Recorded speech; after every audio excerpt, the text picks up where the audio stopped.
अस्सलाम वालेकुम। आज का मेरा लेक्चर है क्लास 5 के लिए उर्दू का। आज का हमारा टॉपिक है ख्योड़ा की सैर। जैसा कि आप जानते हैं कि हमारा सिलेबस एक दफ़ा कवर हो चुका है, अब हम रिवीजन कर रहे हैं। तो आज आपने मुकम्मल जो है वो रिवीजन करनी है ख्योड़ा की सैर की। इसकी मुकम्मल आपने एक्सरसाइज, इसके अल्फाज मानी, जुमले और जो एक्सरसाइज में है कंप्लीट एक्सरसाइज करनी है। और इसके साथ उर्दू बे का आपके ये नोट्स हैं उर्दू बे के, इसके अकॉर्डिंग आपने करना है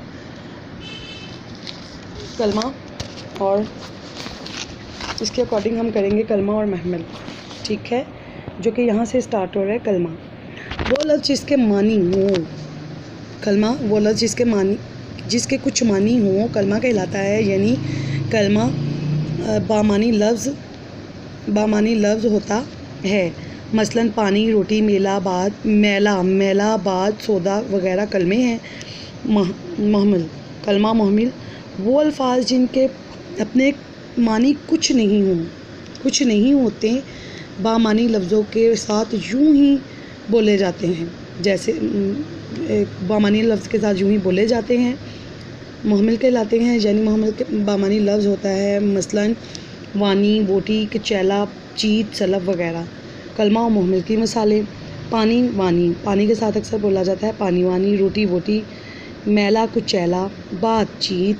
सौदा, सलफ। टाल, मटोल। काला, कलोटा।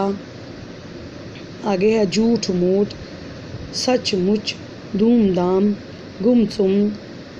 कूड़ा, क्रिकेट। भीड़ भाड़।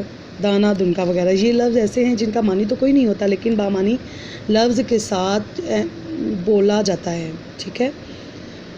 ये आपने करना है कलमा, महमिल और कलमा और महमिल की मिसालें। ये है आपका उर्दू बे का लेक्चर। और उर्दू अलिफ़ का आपने करना है ख्योड़ा की सैर मुकम्मल, उसकी एक्सरसाइज, और उर्दू बे का कलमा महमिल और कलमा महमिल की मिसालें। अच्छे से लर्न कीजिएगा, अपना ख्याल रखिएगा। अल्लाह हाफ़िज़।